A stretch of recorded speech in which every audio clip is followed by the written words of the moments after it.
We've traveled a lot in our life. This is during business hours. Like, comment, and subscribe.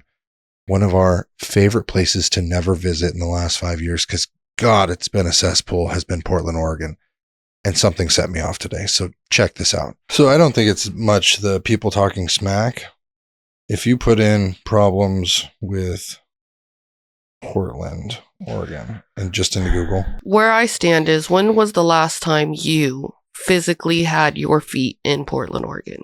2017. 2017. Right. So we really have no idea. We know what the media chooses to show us, or what you happen to look, what direction you're looking at on the internet. No, I could find great things about Sacramento if that's what I was looking for. I could find a whole lot of bad shit too. That's very hard. You would find historical facts about Sacramento in historical places, like the train museum in Sacramento. But the facts from the news, especially 2020 to 2023, were very skewed because of who was in office. We already know that Biden had the control of the media. I think a very, very firm grip on the media. Don't talk shit about certain things. Great. Okay, I think it's not every year, it's just true. Somebody has their claws in the media, and the media is choosing to show us what they want to. True. There's all angles of all stories for any place. But so if you just put in problems with Portland, Oregon to Google, the first three things, main problems include homelessness, affordability, and crime. Sacramento. Homelessness, affordability, crime.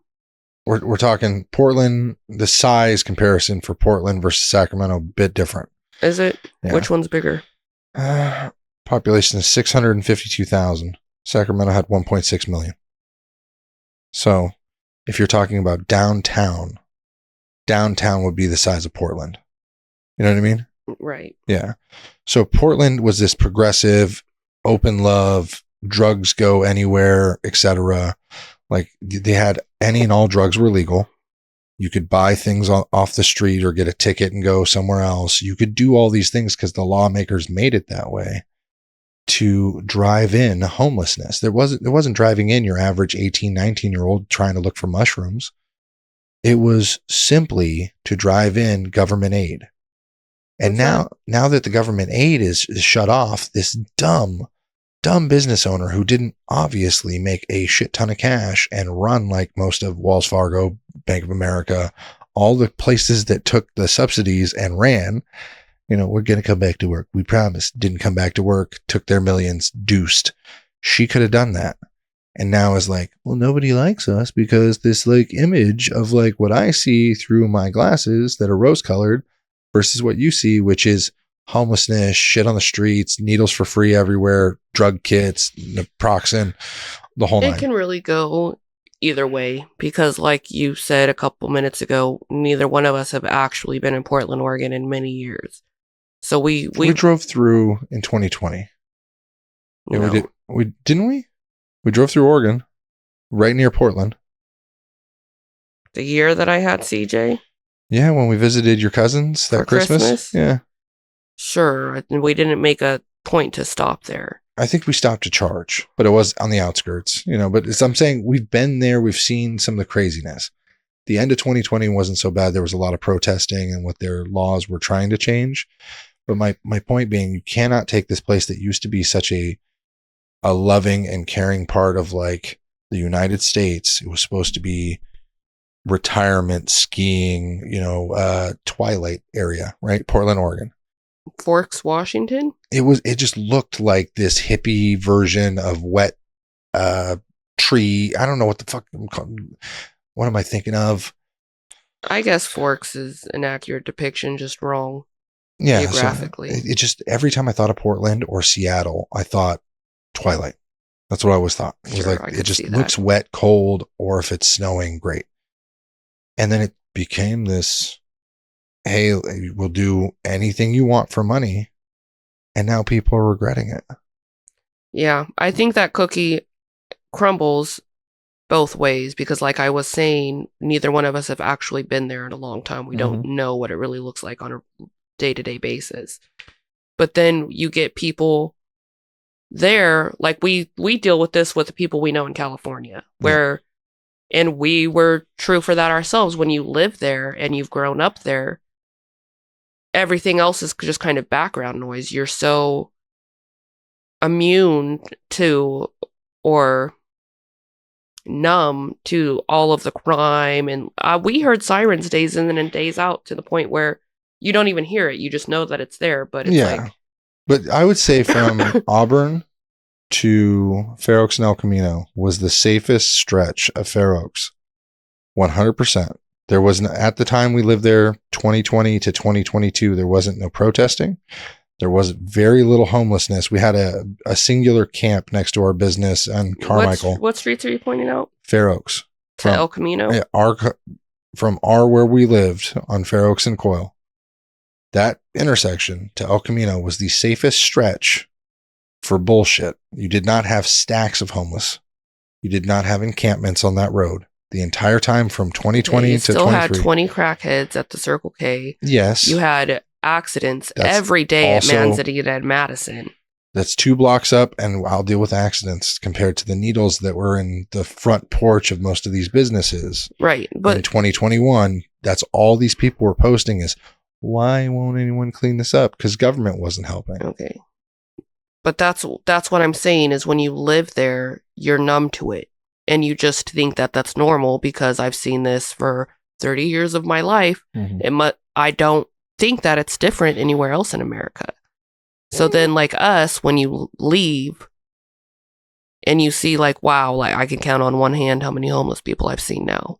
I think these business owners need to wake up and realize they voted for this shit. They voted to have nobody around. They need to get over it. They knew what was happening. Even if we stayed in Carmichael, it took them almost 2.5, 3 years to get any type of business semblance back. Mm-hmm. It's nuts. Now people are going back to restaurants and eating, but it is crazy how much people are assuming that it's just because people are talking smack or because nobody's going to work at these buildings. You voted for this. You just got the streets clean like 3 weeks ago. Not literally 3 weeks ago. What do you mean for the buildings, though? Was that on a political ballot that I got to keep my job working from home? What do you mean? No. So there in Portland, Oregon, they didn't return back to the jobs, those offices. They chose that. Those companies chose it. They chose to leave. It was either cheaper or easier for them. I think both. I think it was also the power of the people. Because when COVID hit, the corporation that I worked for was like this close to being done with the brand new campus in the Sacramento area. And we were intended to move in there late 2020. But because COVID happened mid 2020, we never made it back to office. And at least for the people with my company, we got so cozy at home that everyone was like, if you tell me to go I'll quit. Yeah. I'll quit today. I remember. And I think people were so loud about I'm not going back to office that they were like, okay. It's like, yeah, we just built this new building, but now we can sell it. Now we don't have to worry about the overhead of the electricity, the gas, the internet, the everything that goes into running the overhead of an actual physical office. And I think that's what happened with a lot of companies. So many people were already working from home that they were like, I dare you to tell me to come into office. I just think if you wanted consumers, this lady, she saw that her business was failing. She should have pivoted. I don't care how long you've been in business. You see the mood is changing the same way that we've pivoted from our retail businesses. It's a bad move to stay somewhere. And she said in the video, we knew that they weren't coming back to work and we relied on these things. So why are you on the fucking internet right now trying to fluff this like it's just people talking bad? Yeah.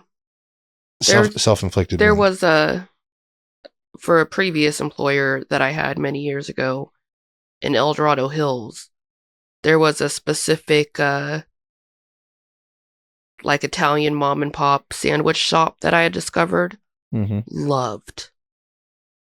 I would have married the woman that made that sandwich.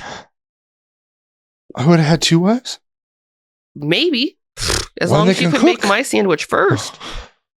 But after I left that job and then blah, blah, blah, for one reason or another, that sandwich shop just never crossed my mind. Until it popped up in my memories one day, the first time I had discovered it and fell in love. Because I used to go there like literally every other day at work. Yeah. I was a young kid, didn't have any real bills. I had sandwich money. So I was over there. So it pops up on my memories. I'm like, oh my God, I have to have that sandwich.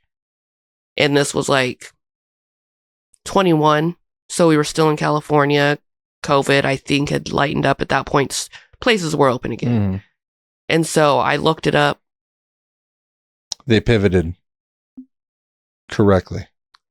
They're not there, and I don't know where to find them, and that's all that matters. I'm sad. Probably doing DoorDash or mobile orders. If they were smart in 2021, like most people, they were just doing ghost kitchens, cooking out of their house and having people come pick it up. It was like Mama Ann's or Mama Mia's or in that El Dorado shopping center right off the whatever. Next to your aunt's?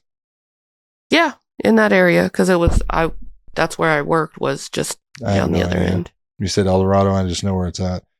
Yeah, it's that main shopping center right there. If somebody knows in the comments below, let us know. And then, where's Mama Ann's? Anyone has a picture of the menu, that'd be great. Oh, so she can drool over that. The gondola. I think it was called the gondola. That's the one I loved. If you're from or around Sacramento and you understand. Well, I'm just thankful that we pivoted and we didn't lose, because if you could imagine, as slow as certain businesses we own have been, economic is slow, great. Everyone's trying to get their food stamp money. If we were in the restaurant business, that would be the most everyone has told you to get the F out moment. But everybody loves to eat. If there's nobody to eat or feed, you better be a homeless shelter instead. Change locations expeditiously. We need to change locations expeditiously. Well, that's what I have. I just saw. I thought it was a really dumb take, and I hope one day she wakes up and stops losing money. Just closes up. Move to wherever the cool kids are now. At least they can still afford their pride flags. I thought they had no taxpayers like New York. I thought, was that Oregon or was it Washington? One of them more or less made all drugs Oregon decriminalized. Yeah, 2020. Wild. Wonder how that's going. I think really they don't care repealed enough it. to look, but Cannabis is legal possession for 2024. No longer legal and is now a misdemeanor, although law enforcement has the option to direct individuals toward treatment options. Yeah, so they rolled it back in 2024 September. Yeah. Wonder what happened for that. People were accidentally overdosing on drugs that were on the road. I remember hearing a story. Like behind the wheel? No, people were literally like walking down the road in sandals, getting stuck with needles. Like these are real stories that people were getting sick from things that were left in bathrooms and crap, and it was everywhere. And they hadn't handled they just handled the homelessness last year, trying to push people out. So they went to the forest, and then they tried to get them out of the forest. And Tyler, what's his name? Where do they want him to go? The fuck out. To where? Okay, you have 100 people that live in our house by force, and we. But you said they went to the forest and they tried to get him out. Yeah. Where? Okay, but here's my point. Then we push them out. They're on the outside, right? They got a few stragglers, but now they're in the backyard. Where are they supposed to go? I don't care. Not on my property. But they were in the forest. Get them out. If you want to be, I have no sympathy for homeless people. Go anywhere that you can get a good night's sleep. But as a taxpayer, I'm like, okay, somebody needs to be doing their job of trying to move them every step of the way. Like, hey, you stay a night here, move them. Stay a night here, move them. Stay a night here, move them, until they're out of the fucking state. You know what is crazy about that? You go into like Sacramento, LA, Portland, Seattle, wherever, and a lot of these towns look overpopulated. congested. Too much of everybody, just everything. But then we make our road trips from California to Oklahoma, and there's so much land available if they wanted to build something. That's just not It's utilized. all federal. Yeah. Like 90% of here to there is federal. It says the homeless population in Portland, Oregon metro area, Multnomah, Washington, Clackamas counties has increased by 61% in 2 years, up including to the 2024, according to recent point in time count data, driven partly by 67% surge in Multnomah County, with Washington and Clackamas counties also experiencing significant growth. Some factors include lack of housing, limited access to mental health services, research for those and homelessness are available. And it lists a bunch of things that are no longer available that were drug and home services that are now defunded. So that's a vote. Well, the idea is they put all the money into making drugs legal so people wouldn't use drugs. And then they got treatment. Didn't work. Drugs skyrocketed. Mm-hmm. They voted for it. Then they were like, okay, free housing. Nobody got free housing. Where'd the money go? Well, we don't know. But that's also politics. They spend it, do it, shift it. Now it says zero in the bank account. But back to your trip to LA. I don't know. You go through LA and it's just, you can be in traffic for an hour going 5 miles up the road. Mm-hmm. With homelessness just all the way down the one. Right. And then you go through these other places and it's like, build things. People will come. I think the concern mainly is the drugs and how lack of understanding of what dangers those drugs have. I don't know. Yeah.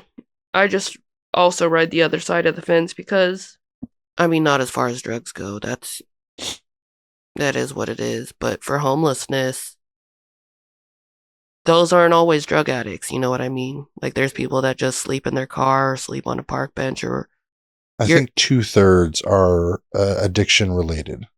I think that was this. And that's I may be wrong, but so let me know in the comments. I believe 2/3 is addiction related issues to homelessness. Yeah, I feel like most people are closer to being a homeless than you are to being a millionaire. So don't get too fully yourself there. What's stopping you? Huh? From being a millionaire? Fucking nothing. What's stopping you from being homeless? Everything. Every gun and bullet I own. That neither of those are going to put a roof over your head. If I was to like do something, I'd probably, I don't know, I would sell every bullet and gun that I own and then I wouldn't be homeless. That's like my gold. It's gone up in value. Every firearm I own is doubled in value. It's the one smart thing that I did. Bought a lot of guns. Okay. Well, if you agree that Portland, Oregon needs to shape up and get some injection into their economy, and then they can start bitching after they get some finances and, touristy stuff, maybe build a Disneyland or another Starbucks, who knows, whatever they want. And then let us know in the comments below if we just need to wipe it off the map. I don't know. Just bulldoze the whole thing and start over. Call it Shortland, Oregon. It's empty. I don't know. What's the funny thing you could say about it? No funny thing. We appreciate you watching, viewing, subscribing. We'll see you next time on During Business Hours. And let us know in the comments below if you've enjoyed. If you haven't, tough shit. Like it anyway. Share it with a friend who will. Life can be super happy, life can be super sad. I'm trying super hard to separate the good and bad. I go back to my future just to get to my past, but knowing me